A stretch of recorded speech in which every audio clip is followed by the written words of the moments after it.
ಎಂಥ ಸೌಂದರ್ಯ ನೋಡು ನಮ್ಮ ಕರುನಾಡ ಬೀಡು. ಹೇಳಿದ್ರು ಕನ್ನಡಕ್ಕೋಸ್ಕರ ದುಡಿತಾತಕ ಬೇರೆ ಭಾಷೆಯವರು ಅಂತ. ಇದು ನಿಜ. என் மொழி வந்து என் தாய்மொழி வந்து மராಠಿ. ಒಬ್ರು ಯಾರೋ ಎಷ್ಟು ಹೇಳ್ಕೊಂಡು ಗೆದ್ಕೊಂಡು ನಾನು ಸಮಾಜ ಸೇವೆ ಮಾಡ್ತಾ ಇದ್ದೀನಿ ಅಥವಾ ನಾನು ಮುಂದಿನ ದಿನಗಳಲ್ಲಿ ಬರ್ತೀನಿ ಅನ್ನೋದಕ್ಕೆ ಕನ್ನಡ ಭಾಷೆ ಅಂತ ಏನಂತ ಕೂಡ ನನಗೆ ಗೊತ್ತಿಲ್ಲ. ಭಾರತಾಂಬೆ ಮೇಲೆ ನಾನು ಶಪಥ ಮಾಡ್ತಾ ಇದ್ದೀನಿ, ಆಣೆ ಮಾಡ್ತಾ ಇದ್ದೀನಿ, ನಾನಾಗಿ ನಾನು ರಾಜಕೀಯಕ್ಕೆ ಹೋಗಲ್ಲ, ನನ್ನಿಂದ ಸೇವೆ ಮಾಡೋಂಥ ಭಾಗ್ಯ ಬಂತಂದ್ರೆ ಅದನ್ನು ಬಿಟ್ಕೊಡಲ್ಲ. ಅವ್ರ ಭಾಷೆ ನನ್ಗೆ ಗೊತ್ತಿಲ್ಲ, ನನ್ನ ಭಾಷೆ ಅವ್ರಿಗೆ ಗೊತ್ತಿಲ್ಲ.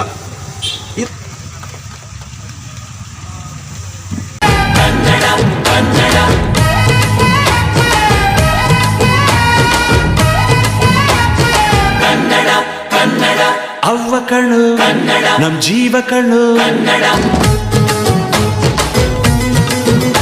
ನಮ್ಮ ಅವ್ವ ಕಣ್ಣು ನಮ್ ಜೀವ ಕಣ್ಣು, ದೈವ ಕಣ್ಣು ನಮ್ ಗರ್ವ ಕಣ್ಣು, ಸಿದ್ಧ ಕಣ್ಣು ಪ್ರಾಣ ಕೊಡೋಕೆ ಇನ್ನೆಲ್ಲ ಚೆಲ್ಲ ನಾಡು ನುಡಿಗೆ, ಇನ್ನೆಲ್ಲ ಚೆಲ್ಲ ನಾಡು ನುಡಿಗೆ. ನಮ್ಮ ಅವ್ವ ಕಣ್ಣು ನಮ್ ಜೀವ ಕಣ್ಣು, ದೈವ ಕಣ್ಣು ನಮ್ ಗರ್ವ ಕಣ್ಣು.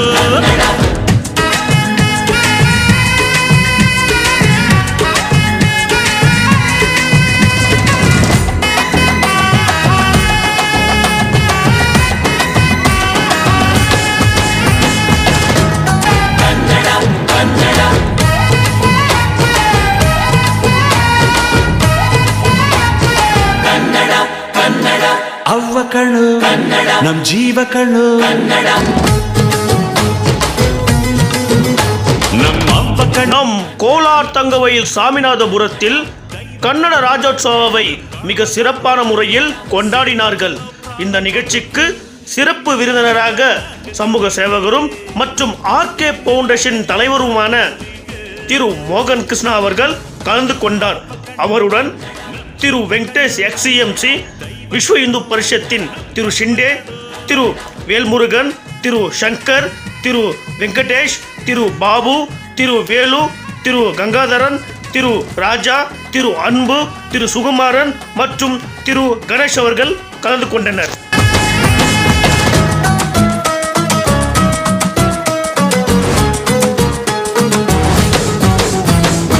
ಬೆಳಗಾವಿ ಮಣ್ಣಿನ ಮೈಯಲ್ಲಿ ಕನ್ನಡ, ಹುಬ್ಬಳ್ಳಿ ಹೈತನ ಎದೆಯಲ್ಲಿ ಕನ್ನಡ, ಅಮ್ಮನೆದೆಯ ಹಾಲೇನು ಸ್ವಚ್ಛ ಸುಧೆಯ ಭಾಷೆನು, ಮಂಗಳೂರ ಸಾಗರ ಅಲೆಯಲ್ಲಿ ಕನ್ನಡ, ಬೇಲೂರ ಶಿಲ್ಪದ ಕಲೆಯಲ್ಲಿ ಕನ್ನಡ, ಅನ್ನ ಕೊಡುವ ಭಾಷೆನು ಅಣ್ಣ ನುಡಿದ ನುಡಿತಾಳು. ಅವ್ವ ಕಣು ನಮ್ ಜೀವ ಕಣು, ದೈವ ಕಣು ನಮ್ ಗರ್ವ ಕಣು, ಸಿದ್ಧ ಕಣು ಪ್ರಾಣ ಕೊಡುಗೆ ಇದೆಲ್ಲ ಜಲ ನಾಡು ನುಡಿಗೆ, ಇನ್ನೆಲ್ಲ ಜಲ ನಾಡು ನುಡಿಗೆ. ಅವ್ವ ಕಣ್ಣು ನಮ್ ಜೀವ ಕಣ್ಣು, ದೈವ ಕಣ್ಣು ನಮ್ ಗರ್ವ ಕಣ್ಣು.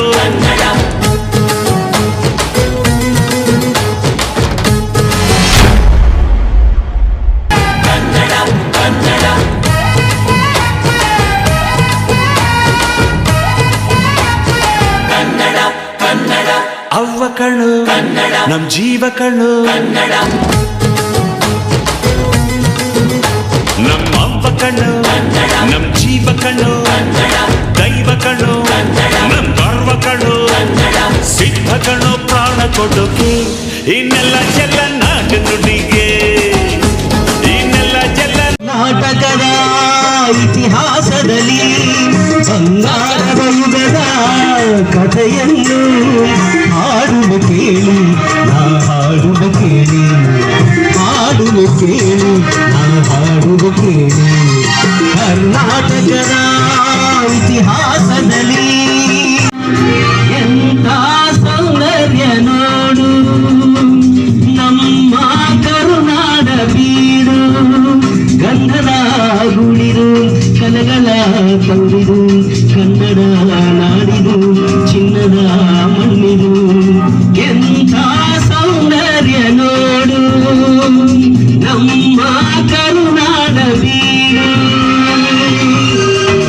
ಅಂಥ ಒಂದು ಶುಭ ಸಮಾರಂಭಕ್ಕೆ ಕನ್ನಡ ರಾಜ್ಯೋತ್ಸವ ಆಚರಣೆ ಮಾಡಬೇಕು ಅಂತ ಸ್ವಾಮಿನಾಥಪುರಂ ಅವರು ಕಳೆದ ಕೆಲವು ದಿನಗಳಿಂದ ಬಹಳ ಆಸೆ ಇತ್ತು, ನಾವು ಕನ್ನಡ ರಾಜ್ಯೋತ್ಸವ ಆಚರಣೆ ಮಾಡಬೇಕು. ಟೋಲ್ಗೇಟ್ನಲ್ಲಿ ಕನ್ನಡ ರಾಜ್ಯೋತ್ಸವ ಆಚರಣೆ ಮಾಡುವಾಗ ಅವರು ಅಭಿಲಾಷೆ ತಿಳಿಸಿದ್ರು. ಆದರೆ ಈ ಕನ್ನಡ ರಾಜ್ಯೋತ್ಸವ ಅಂದರೆ ಎಲ್ಲರೂ ಆಚರಣೆ ಮಾಡಬೇಕಾದ ಒಂದು ಸ್ಥಿತಿ. ಇವತ್ತು ನಮಗೆಲ್ಲ ಬಹಳ ಸಂತೋಷಕರವಾದ ಶುಭ ದಿನ ಅಂತ ಹೇಳ್ತಾ ಈ ಕಾರ್ಯಕ್ರಮಕ್ಕೆ ಬಂದಿರತಕ್ಕಂಥ ನಮ್ಮ ಮೋಹನ್ ಕೃಷ್ಣ ಅವರಿಗೆ ಹಾರ್ದಿಕ ಸ್ವಾಗತವನ್ನು ನೀಡ್ತಾ, ಜೊತೆಗೆ ವಿಶ್ವ ಹಿಂದೂ ಪರಿಷತ್ತಿನ ಸಿಂಧಿ ಅವರಿಗೂ ಹಾರ್ದಿಕ ಸ್ವಾಗತ ಮತ್ತು KGFನ BJP ಘಟಕದ ಮುಖಂಡರು, ಮಾಜಿ ನಗರಸಭಾ ಅಧ್ಯಕ್ಷರು, ನಮ್ಮ ಆತ್ಮೀಯ ಸ್ನೇಹಿತರು ಆಗಿರ್ತಕ್ಕಂಥ ಇವರಿಗೆ ನಮ್ಮ ವೆಂಕಟೇಶ್ ಹಾರ್ದಿಕ ಸ್ವಾಗತವನ್ನು ಬಯಸ್ತಾ ಕಾರ್ಯಕ್ರಮ ಮುಂದುವರಿಸಬೇಕಾಗಿದೆ. ಕನ್ನಡದಲ್ಲಿ ಹೇಳಿದರು, ಕನ್ನಡಕ್ಕೋಸ್ಕರ ದುಡಿತಾತಕ ಬೇರೆ ಭಾಷೆಯವರು ಅಂತ. ಇದು ನಿಜ. ಇವತ್ತು ಕರ್ನಾಟಕದಲ್ಲಿ ಏನು ಜ್ಞಾನಪೀಠ ಪ್ರಶಸ್ತಿ ಮಾಸ್ತಿ ವೆಂಕಟೇಶ್ ಅಯ್ಯಂಗಾರ್ ಹಿಡಿದ DV ಗುಂಡಪ್ಪನವರು ಎಲ್ಲ ಬಂದು ತಮಿಳು ತೆಲುಗುರೇ ಕನ್ನಡಕ್ಕೋಸ್ಕರ ದುಡಿದಿರ್ತಕ್ಕಂಥ ವ್ಯಕ್ತಿ. ಈ ಒಂದು ಸಂದರ್ಭ ನೋಡ್ತಾ ಇದೆ, ಇಲ್ಲಿರ್ತಕ್ಕಂಥ ಎಲ್ಲ ಅಭಿಮಾನಿಗಳು ಬಹಳ ಹೆಮ್ಮೆ ಆಗುತ್ತೆ. ಎಲ್ಲ ಕನ್ನಡ ಅಭಿಮಾನಿಗಳೇ, ಈ ದಿನದ ಮುಖ್ಯ ಅತಿಥಿಗಳಂತ ಮೋಹನ್ ಕೃಷ್ಣ ಅವರೇ, ನಿಮ್ಮೆಲ್ರಿಗೂ ನನ್ನ ನಮಸ್ಕಾರ ಮಾಡ್ತಾ, ಇದೊಂದು ದೊಡ್ಡ ನಿಜವಾಗ್ಗೂ ಹೇಳಬೇಕು ಅಂದರೆ ತುಂಬ ಸಂತೋಷದ ದಿನ. என் மொழி வந்து என் தாய்மொழி வந்து மராட்டி. ஆனால் எனக்கு மராட்டி பேச தெரியாது, நான் படிக்கவே இல்லை. இந்த ஊருக்கு வரும்போது நான் 72வது இந்த ஊருக்கு வந்தேன் 1922. 49 வருஷத்துக்கு முன்னால். அப்போ இருந்தது 40 தமிழ் ஸ்கூலு, ஒரே ஒரு government school Kannada, 12 Telugu school இருந்துச்சு. இன்னைக்கு தமிழ் ஸ்கூல் இல்லை, தெலுங்கு ஸ்கூல் இல்லை. இன்னைக்கு எல்லாம் கன்னடா ஸ்கூல் தான் இருக்கிறது. நம்ம பிள்ளைங்க அன்றைக்கி யாருமே கன்னடா படிக்கல, ஆனால் இன்னைக்கு நம்ம எல்லா பிள்ளைங்க கன்னடா படிச்சு நிற்கிறாங்க. இதுதான் ராஜ்யோத்சவம். நம்ம பிள்ளைங்க எல்லாம் கன்னடா படிச்சு நிற்கிறாங்களே, இதுதான் ராஜ்யோத்சவம். ஆனால் நிறைய பேர் கொடி பிடிச்சிக்கணும் மேலேறாங்க, சண்டை போடுறாங்க. ஆனால் அவங்க பிள்ளைங்களே நிறைய பேர் பேராங்க பேத்திங்களுக்கு கன்னடா ஸ்கூலுக்கு அனுப்புறதில்லை. இது நான் ஏன் சொல்ல வரேன்னாக்கா, இந்த கன்னட ராஜ்யோத்சவம் பண்ணும்போது இங்கே எல்லா மக்கள் இந்த லைனில் உட்காந்துக்கிறவங்க எல்லாம் சாமிநாட்டில் இருக்கிறவங்க எல்லாம் எவ்வளோ சந்தோஷம் நிறைவேற்றுறாங்க. அதே போல் கன்னடான்ட்டு நம்ம கொண்டாடுறோமே, நம்ம எங்கள் பிள்ளைங்களுக்கு எங்கள் பேரங்களுக்கு நம்ம எல்லாம் பேர பிள்ளைங்களுக்கு எல்லாம் படிக்க வச்சுருக்கிறோம் ஸ்கூலில், அது நம்ம பண்ணணும். 1956 ಇಸ್ವಿಯಲ್ಲಿ ಕನ್ನಡ ರಾಜ್ಯೋತ್ಸವ ಅಂತ ನಾವು ಪ್ರಾರಂಭ ಮಾಡಿದ್ವಿ ಕರ್ನಾಟಕ ಸರ್ಕಾರದಲ್ಲಿ. பிஜேபியினாவே வெங்கடேஷன் ரத்னா KGFல சிந்தியா அவர்கள் மராட்டிய மொழியை பேசினாலும் பெம்பலில் எங்கள் கூடலாம் சகோதரமாக ரொம்ப சமயத்துக்காக ரொம்ப பாடுபட்டவர், பல விதமான சாதனைகளை செஞ்சிருக்கிறாரு. மோகன் கிருஷ்ணா எப்படி நமது உண்ண ஆகாரமோ உடுக்க உடையோ மற்றவர்களுக்கு ஏதாவது பரிகாரமோ பண்ணிட்டு வந்திருக்கிறாரையோ, அதே போல் அவர் எந்த கோவிலாக இருந்தாலும் அந்த கோவிலுக்கு என்னென்ன செய்யணுமோ அதெல்லாம் செஞ்சுருக்கிறாரு நம்ம சிந்தியா அவர்கள். ஒரு விண்ணப்பம் வச்சிருக்கிறேன், அதுக்கு அருமை சகோதரர் மோகன் கிருஷ்ணா எங்களுக்கு பதில் கொடுத்துட்டு எங்களுக்கு ஒரு நல்ல சந்தோஷத்தை கொடுக்கணும்னு கேட்டுக்கிறேன். இந்த சந்தர்ப்பத்தில் பேசுறதுக்கு வாய்ப்பு கொடுத்தவங்க அனைவருக்கும் நன்றி, வணக்கம். ஜெய் ஹிந்த், ஜெய் கர்நாடகா. இது கன்னட ராஜ்யோத்சவம்னா நம்ம இந்த மண்ணில் பிறந்தவங்க, நம்ம தமிழனாக இருக்கலாம். இங்கே இருக்கிறவங்க எல்லாமே வந்து தமிழர்கள் தான். ஒரு பிரகாஷை தவிர, நம்ம சிந்தேவை தவிர எல்லாருமே தமிழ்கார் தான். எல்லாமே தமிழாக இருந்தால் கூட இன்றைக்கி இந்த கோலார் தங்கவயலில் தமிழருங்க தான் கன்னட ராஜ்யோத்சவம் வந்து ரொம்ப சிறப்பாக செய்கிறாங்க. இன்றைக்கி மைனிங் சைடில் எடுத்துக்கிட்டேனாக்கா பாலகாட்டிலேருந்து மாரிகுப்பை வரைக்கும் எல்லா மைனிங் சைட்லாம் செய்கிற சொல்ல வந்து நம்ம கர்நாடகா தான், நம்ம தமிழர்கள் தான். இன்றைக்கி நான்மீன் நேரங்களில் கூட சொர்ணநகரில் நவம்பர் 1ஆம் தேதி பிரகாஷ் தலைமையில் பண்ணார். ஒரு 15 நாளைக்கு முன்னே நம்ம போகிற மண்ணில் நம்ம அண்ணன் தலைமையில் கிருஷ்ணசாமி அண்ணன் தலைமையில் வந்து பண்ணார். அந்த நிகழ்ச்சியில் வந்து நாங்கள் கலந்துக்கணும். இன்றைக்கி அதே இதில் வந்துட்டு நம்ம சங்கர் சார் தலைமையில் இன்றைக்கி சாமநாதபுரத்தில் வெகு சிறப்பாக வந்து செய்கிறோம். இது கன்னட ராஜ்ய உற்சவம்னா நிறைய பேருக்கு என்னன்னே தெரில. காரணம் என்னன்னு சொன்னால், நம்ம இன்னும் இது தமிழ்நாடுன்னு நினச்சிருக்கிறோம். இங்கே நம்ம பிள்ளைங்களுக்கு வேலை செய்யணும்னா, நமக்கு பிள்ளைங்களுக்கு வேலை கிடைக்கணுன்னாக்கா நம்ம ಕನ್ನಡ படிச்சு தான் தீரணும்.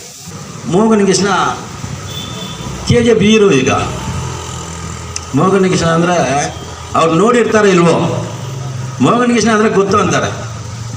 ಯಾಕಂದರೆ ಅವ್ರ ಸೇವೆ ಆ ಥರ ಇದೆ, ಅವ್ರ ಸೇವೆ ಆ ಥರ ಇದೆ. ಇಲ್ಲಿ KGF ಅಲ್ಲಿ ಒಂದು 50% ವಾರ್ಡ್ ಬಂದು ಕವರ್ ಮಾಡಿಬಿಟ್ರೆ, ಇನ್ನೊಂದು 50% ಇದೆ ನನಗೆ ಗೊತ್ತು.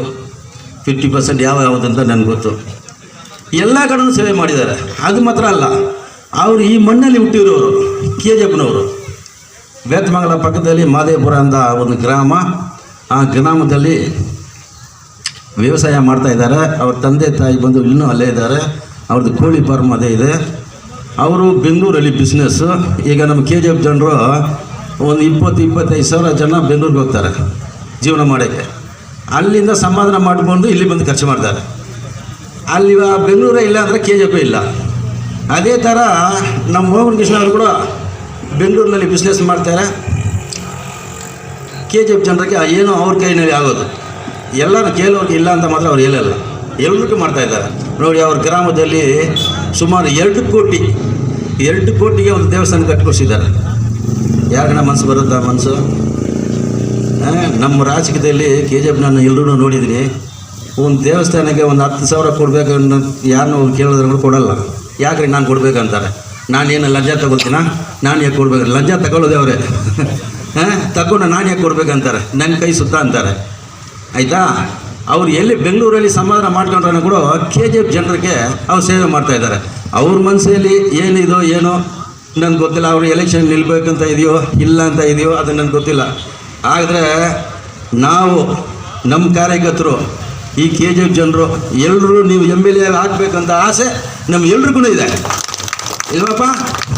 ಇದೆ. ಯಾಕಂದರೆ ನಿಮ್ಮಂತ ಇರೋರು ಬರಬೇಕು. ಯಾಕಂದರೆ ನೀವು ಕಷ್ಟ ಸುಖಲ್ಲ ಅನುಭವಿಸಿರೋರು. ಸುಮ್ಮನೆ ಬರ್ತಾರೆ ದುಡ್ಡು ಇಟ್ಕೊಂಡು MLA ಹಾಕ್ಕೊಂಡು ಆಮೇಲೆ ನಮ್ಮ ಮೇಲೆ ರೂಪ್ ಮಾಡೋದು, ಅದು ಮಾಡೋದು ಇದು ಮಾಡೋದು ಮಾಡಿಕೊಂಡು ಹೋಗ್ತಾರೆ. ಅಂಥ ಜನ ನಮ್ಗೆ ಬೇಕಾಗಿಲ್ಲ. ನಿಮ್ಮಂಥವ್ರು ನೋಡಿ, ನೀವು ಎಲ್ರದ್ದು ಚೆನ್ನಾಗಿದೆಯಾ, ಎಲ್ರದ್ದು ಚೆನ್ನಾಗಿ ಮಾತಾಡ್ತೀಯಾ, ಎಲ್ಫಿಂಗ್ ನೇಚರ್ ಇದೆ. ಈ KGFಗೆ ಯಾವುದನ್ನ ಮಾಡಬೇಕು ಅಂತ ಒಳ್ಳೆಯ ಒಂದು ಮನಸ್ಸು ನಿಮಗಿದೆ. ನಿಮ್ಮ ಥರ ಒಬ್ಬರು ಈ KGFಗೆ ಬರಬೇಕಂತ ಹೇಳಿ. ಇನ್ನು ನಾನು ಜಾಸ್ತಿ ಮಾತಾಡೋಕ್ಕಾಗಲ್ಲ. ಯಾಕಂದರೆ ಇವರು ಮೋಹನ್ ಕೃಷ್ಣ ಅವರು ಎಲ್ಲ ಹೋಗ್ಬೇಕಂತೆ. ಇನ್ನೊಂದು ಮೀಟಿಂಗು ಬಂದರೆ ನಾನು ಇನ್ನೂ ಸ್ವಲ್ಪ ಡೀಟೇಲಾಗಿ ಮಾತಾಡ್ತೀನಿ ಅಂತ ಹೇಳಿ ನನಗೆ ಅವಕಾಶ ಮಾಡಿಕೊಟ್ಟ ಈ ಸಾಮನಾಥಪುರಂ ಜನರಿಗೆ, ಗಜೇಂದ್ರ ಅವ್ರಿಗೆ, ನಮ್ಮ ಶಂಕರ್ ಅವ್ರಿಗೆ, ರಾಜ ಅವ್ರಿಗೆ, ಇನ್ನೂ ಕೆಲವರು ಇದ್ದಾರೆ, ಎಲ್ರಿಗೂ ನಾವು ಧನ್ಯವಾದಗಳು ಹೇಳಿ, ನನಗೆ ಅವಕಾಶ ಕೊಟ್ಟು ಎಲ್ರಿಗೂ ಧನ್ಯವಾದಗಳು ಹೇಳಿ, ಜೈ ಹಿಂದ್ ಜೈ ಕರ್ನಾಟಕ ಅಂತ ಹೇಳಿ ನನ್ನ ಮಾತನ್ನು ಮುಗಿಸ್ತೀನಿ. ಕನ್ನಡ ರಾಜ್ಯೋತ್ಸವದ ಶುಭಾಶಯಗಳು.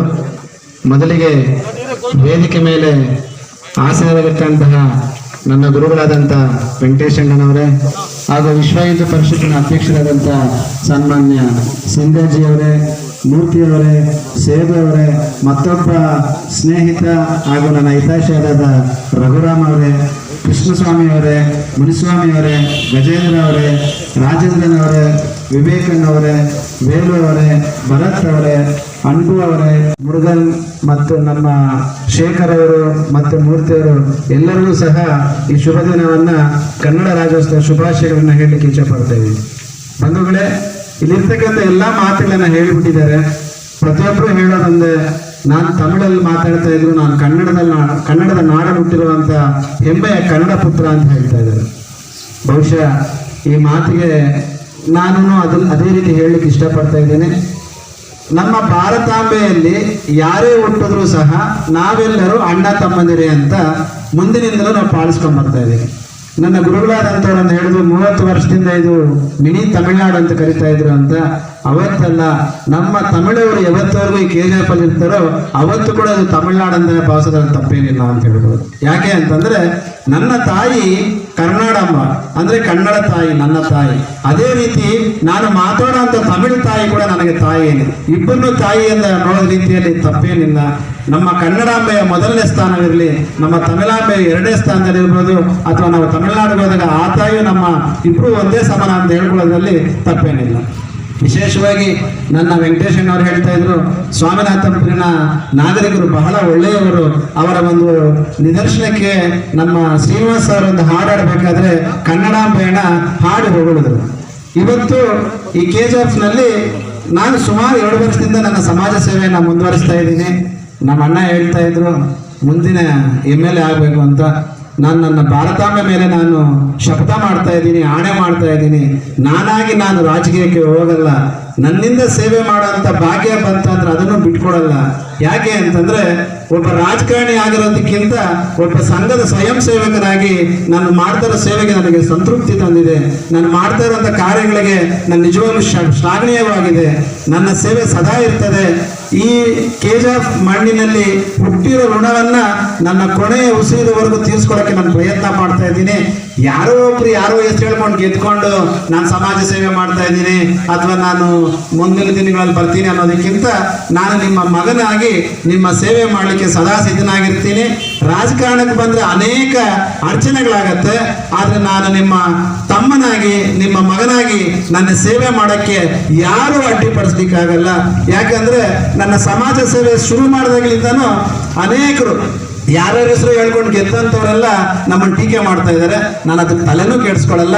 ಯಾಕಂದ್ರೆ ನಾನು ನಿಮ್ಮ ತಮ್ಮ, ನಿಮ್ಮ ಮನೆ ಮಗು, ಈ KGF ಅಲ್ಲಿ ಹುಟ್ಟಿದಂಥ ಮಗನಾಗಿ ನನ್ನ ಸೇವೆ ಸದಾ ಇರ್ತದೆ. ನನ್ನ ಹತ್ರ ದುಡ್ಡಿರುತ್ತೋ ಇರೋರೋ ಗೊತ್ತಿಲ್ಲ, ಒಳ್ಳೆ ಮನಸ್ಸಿಂದ ನಿಮ್ಮ ಕಷ್ಟಗಳಿಗೆ ಸ್ಪಂದನೆ ಮಾಡುತ್ತಾ ಆ ಭಾರತಾಂಬೆಯ ಸೇವೆ ಮಾಡುತ್ತಾ ಈ ಕರುನಾಡ ತಾಯಿಯ ಒಂದು ಋಣ ತೀರಿಸ್ಕೊಳ್ಳೋಕ್ಕೆ ಪ್ರತಿದಿನ ನಾನು ಹಂಬಲಿಸ್ತೀನಿ ಅಂತ ಹೇಳ್ತಾ, ಇಲ್ಲಿ ಸೇರಿರ್ತಕ್ಕಂಥ ಎಲ್ಲ ನನ್ನ ಅಣ್ಣ ತಮ್ಮಂದಿರಿಗೂ, ವಿಶೇಷವಾಗಿ ಸ್ವಾಮಿನಾಥಪುರಮನ ನನ್ನ ಹಿರಿಯರ ಸ್ನೇಹಿತರು ಇದೆಲ್ಲ ವ್ಯವಸ್ಥೆ ಮಾಡಿದಂಥ ಶಂಕರಣ್ಣನವರಿಗೂ, ಸ್ವಾಮಿನಾಥಪುರನ ಎಲ್ಲ ಅಣ್ಣ ತಮ್ಮಂದಿರಿಗೂ ನನ್ನ ಕೃತಜ್ಞತೆಯನ್ನು ಹೇಳ್ತಾ, ಇಲ್ಲಿ ಕರೆಸು ನನಗೆ ಈ 2 ಮಾತು ಮಾತಾಡ್ಕೊಳ್ಳೋಕ್ಕೆ ಅವಕಾಶ ಮಾಡಿಕೊಟ್ಟ ಪ್ರತಿಯೊಬ್ಬ ನನ್ನ ಸ್ನೇಹಿತರಿಗೂ ತಲೆ ಬಾಗಿಸಿ ನನ್ನ ವಂದನೆಗಳನ್ನು ಹೇಳ್ತಾ ನಾನು ಮಾತು ಮುಗಿಸ್ತೀನಿ. ಜೈ ಹಿಂದ್, ಜೈ ಕರ್ನಾಟಕ.